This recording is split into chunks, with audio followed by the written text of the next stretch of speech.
আসসালামু আলাইকুম গাইজ, আশা করি আপনারা সবাই ভালো আছেন। তো আপনি আবার চলে আসলাম বেনাপোলের নতুন একটা আপডেট নিউজ নিয়ে। এবং বেনাপোল সহ ইন্ডিয়াতে যাওয়ার যে প্রসেসগুলো রয়েছে, যে ভিসাগুলো রয়েছে, সেই ভিসা সম্পর্কে একটু আলোচনা করব আজকের ভিডিওতে। তো সবাই ভিডিওটা সম্পূর্ণ দেখবেন। ভিডিওটা একটু লং হলেও অবশ্যই ভিডিওটা সম্পূর্ণ দেখবেন। তো তার আগে একটা বিষয় বলে রাখি, আমাদের চ্যানেলে যারা নতুন দর্শক অবশ্যই চ্যানেলটিকে সাবস্ক্রাইব করে দেবেন এবং পাঁচ টাকা বেল আইকনটি অবশ্যই বাজিয়ে দিয়ে যাবেন সবার আগে আমাদের ভিডিওগুলো সবার আগে দেখার জন্য। তার আগে আরেকটা বিষয় বলে রাখি, অবশ্যই ভিডিওতে লাইক করে দিবেন এবং নেক্সট টাইম কী ধরনের ভিডিও চান সেটা অবশ্যই কমেন্ট করে জানিয়ে দিয়ে যাবেন। তাহলে আমরা কিন্তু নেক্সট টাইম আপনাদেরকে সেই ধরনের ভিডিওটা আপলোড দিতে পারবো, অর্থাৎ আপনাদেরকে সেই ধরনের ভিডিওটা দিতে পারবো।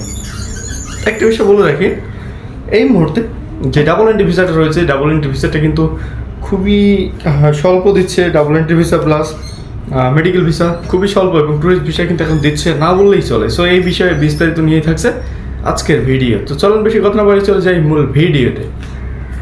সো প্রথমত একটা বিষয় বলে রাখি, এই মুহূর্তে যারা ইন্ডিয়াতে যেতে পারছে সেই ক্ষেত্রে তাদের ডাবল এন্ট্রি ভিসা আছে, না হলে মেডিকেল ভিসা আছে।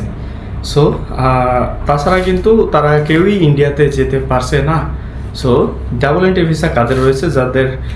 যারা ইন্ডিয়াতে, যাদের ওয়াইফ আছে বা বাংলাদেশে ইন্ডিয়াতে বিয়ে করছে, যাওয়া আসা করে বাংলাদেশ থেকে, তাদের কিন্তু ডাবল এন্ট্রি ভিসাটা রয়েছে। অর্থাৎ যারা বিবাহ সংক্রান্ত বিষয় নিয়ে ইন্ডিয়াতে যাতায়াত করে তারাই কিন্তু ডাবল এন্ট্রি ভিসাটা পায় সচরাচর।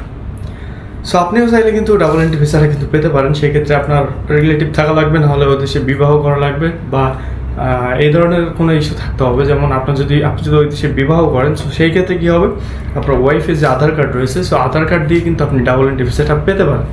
সেই ক্ষেত্রে কিন্তু আপনার কোনো ধরনের সমস্যা ছাড়াই কিন্তু ডাবল এন্ট্রি ভিসাটা আপনি পেয়ে যাবেন। তো যখন আপনার কেউ থাকবে পরিচিত, সেই ক্ষেত্রেও কিন্তু আপনি ডাবল এন্ট্রি ভিসাটা পেতে পারেন, কিন্তু একটু সমস্যা হতে পারে।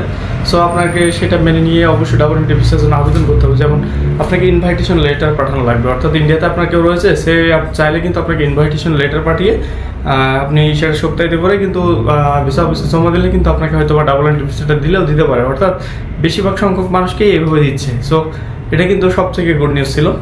সো মেডিকেল ভিসা সম্পর্কে একটু বলি। এই মুহূর্তে কোনো ধরনের স্লট কিন্তু আপনারা পাচ্ছেন না, খুবই সীমিত আকারে পাচ্ছেন স্লট। সো স্লটের জন্য কিন্তু অনেকে আবেদন করছে বা অনেকে কিন্তু ট্রাই করতেছে, কিন্তু স্লটটা পাচ্ছে না। আবার অনেকে স্লট পাচ্ছে, কিন্তু পরবর্তীতে কিন্তু সে হচ্ছে মেসেজটা পাচ্ছে না যে ফিঙ্গার ডেট এগুলো কিন্তু সে পাচ্ছে না। তো তার জন্য কী করতে হবে, আপনার যে স্লিপ আছে স্লিপের নিচে দেওয়ার হেল্পলাইন নাম্বারে আপনাকে কল করে বিস্তারিত জানতে হবে।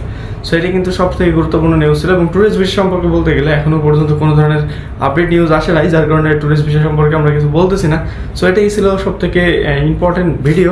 সো যারা চ্যানেলের নতুন দর্শক, আমি আবারও বলছি চ্যানেলটিকে অবশ্যই সাবস্ক্রাইব করে দিন। ধন্যবাদ সবাইকে, আসসালামু আলাইকুম।